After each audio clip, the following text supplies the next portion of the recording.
खुलुमबाय स्टुडियोआव दं आं भार्गश्री बसुमतारी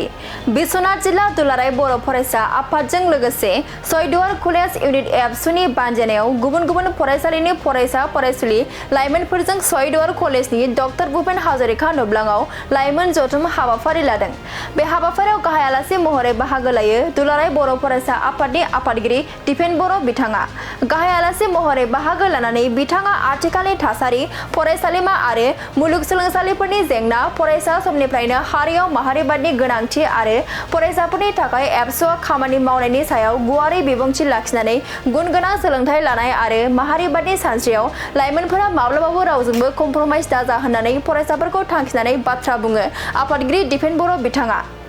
आरो बे हाबाफारियावनो बाहागो लाबावो दुलाराय बर' फरायसा आफादनि गाहाय नेहाथारि खनेन्द्र बसुमतारी, लोगो आफादगिरि उमेश दैमारी, बुंथिगिरि अबिन नार्जारी आरो गोबां बिबानगिरिफोरा बाहागो लायो। गुबुन जिल्लायाव कलेज आरो इउनिभार्सिटिनि स्टुडेन्टफोरखौ लानानै दुलाराय बर' फरायसा आफादा जोङो सोलोंथाइ माहारि दानाय आरो बड'फानि जि माहारिबाद माहारिनि आदर्शखौ लानानै गेरेमसा माहारि दानायनि जि मोनसे जोंनि जि प्रिन्सिपल बा जोंनि जि आइडिय'लजि जोङो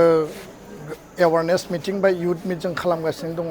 बिश्वनाथ जिल्लायाव गहपुराव थानाय सयदुवार बिश्वनाथ कलेज आरो सतिया आरो गुबुन हायार सेकेन्डारि गासै बेयाव 400सोनि जिखिनि फरायसा फरायसुलि फैदों दिनै जों इयुथ मिटखौ खालामबाय आरो गुबै एजेन्डाया जाहैबाय जे लाइमोनफोरखौ फरायनाय बिथांमोननि जिखिनि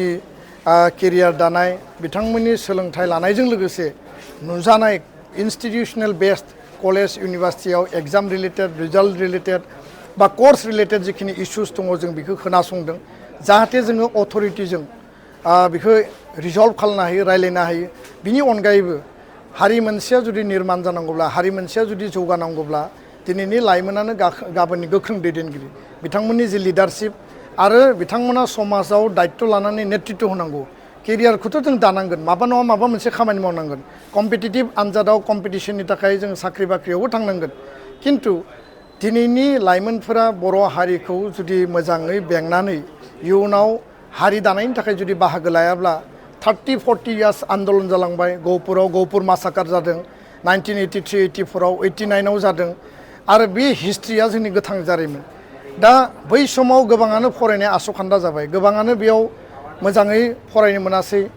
खिन्थु दिनैनि लाइमोनफ्रा बे पिसफुल आरो डेम'क्रेटिक मोनसे परिबेसाव गावनि जिउ दानायजों लोगोसे हारि निर्माणनि थाखाय खामानि मावनांगौ। इलिगेल जि एक्टिभिटि ड्राग्स जौ जुवा अबैध जिखिनि खामानि आथिखालाव माने ससियेल मिडियानि गोबां इम्पेक्ट फैदों बेफोराव जाहाथे जों बाहागो लाया आरो दुस एन्ड डन्स मा मावनांगौ मा मावनाङा बेखौ जोङो थिग खालामनानै लानांगोन। बेखायनो जोङो बे एवारनेसखौ लादों जोंनि लाइमोनफ्रा गोबां माखासे कुइसन सोंदों जोङो बेखौ इन्टारेक्सन बा शेयारिं खालामदों मिजिंथिदों बे हाबाफारिया कन्टिनिउ जायोब्ला लाइमोनफोरनि गेजेराव गावखौ लानानै जि कनसियासनेस आरो सिरियासनेसा बांगोन आंहा बिसास दङ। जोंनि माखासे गुदि फरायसालिफ्रा बर' बिजोंनि गुदि फरायसालिफ्रा जोबलांनो हमदों बेफोरनि खार'ना माखासे प्राइभेट फरायसालि जाय प्राइभेट फरायसालिया सरकारनि माखासे पारमिसन गैयालासिनो खुङो दा बेयाव गोबां माखासे जाहोन दङ जे एलपि स्कुला बर' मिडियामनि एलपि स्कुल रायजो राजाया कमिउनिटि मोनसे इनिसियेटिभनि गेजेरजों गायसनदोंमोन बिनि उनाव बेखौ सरकारि खालामनाय जाबाय दाबो माखासेया भेन्सार जानानै दङ भेन्सार स्कुल सरकारि खालामनांगौनि थाखाय जों खामानि मावबाय थादों जायफोरा सरकारि एलपि स्कुल दिनै बेयाव फोरोंगिरि गैलिया आरो रिटायार जानायनि उनाव फोरोंगिरि थिसननांगौमोन सम मथे थिसनाखै अट'मेटिकेलि स्टुडेन्टआ खमायलांदों आरो जि बाथ्राखौ नोंथाङा सोंदों जे प्राइभेट स्कुल क्वालिटि इडुकेसननि थाखाय दिनै माखासे बर' मिडियामनि प्राइभेट स्कुल गायसनदों बियो जायगाल' दङ बेयाव बारा इम्पेक्ट जादों होननानै आं सानाखै खिन्थु जायफोर इंराजि मिडियाम बा असमिया मिडियाम बेफोरो मासरुम बादि दिनै माखासे ओनसोलाव माने उइदाउट प्रपार पारमिसन आरो डिअ आरो बिअआ अबैध भाबै इलिगेल भाबै बे स्कुलफोरखौ सालायनो होयो बा सरकारि स्कुल थासेयावबो एडिसनेलि बिथांमोननो पारमिसन होयो जायनि थाखाय बर' मिडियामनि बा असमिया मिडियामनियाबो बै स्कुल फारसे थांनानै दिनै जोंनि स्कुलाव एनरलमेन्टआ खमायलांदों बेखौ लानानै जोङो सरकारखौ गोबां खेब बुंबाय जे जथे तथे जानला मानला जेराव मेराव जाहाथे स्कुल थाखानायनि नसुंसेयाव एनादार माने नोङो जाहाथे इंराजि मिडियामनि पारमिसनखौ होआ मिनिमाम डिस्टेन्सआ थानांगौ अब्लासो जोंनि स्कुला सार्भाइभ जागोन अब्लासो जोंनि स्कुला थांगोन दा बे सरकारनि पलिसिनि नीतिनि गेजेराव नङाब्लाबो अफिसार लेभेलाव एडमिनिस्ट्रेसन लेभेलाव बेफोर कनस्पिरेसिया दाबो दङ आरो जायखौ लानानै जोङो बे जेंनाखौ माने मोगा मोगि जानांदों गोजोन्थों माखासे इंलिश मिडियामनि फरायसालिफोरनि मेट्रिक फरिखा होग्राफोरखौबो पारमिसन होदों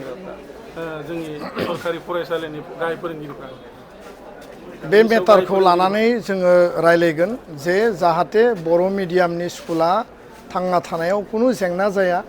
आरो बर' मिडियामखौ फोथांना लाखिनायाव जाहाथे बयबो मदद होलायनानै सुस्राङो बेखौ लानानै जों अथ'रिटिजों रायलायगोन आरो जेराव जि प्रब्लेम दङ जोंनि जिल्ला आरो दखराया रायलायनानै बेखौ रिजल्भ खालामगोन आङो बे मेटारखौ लानानै सावराय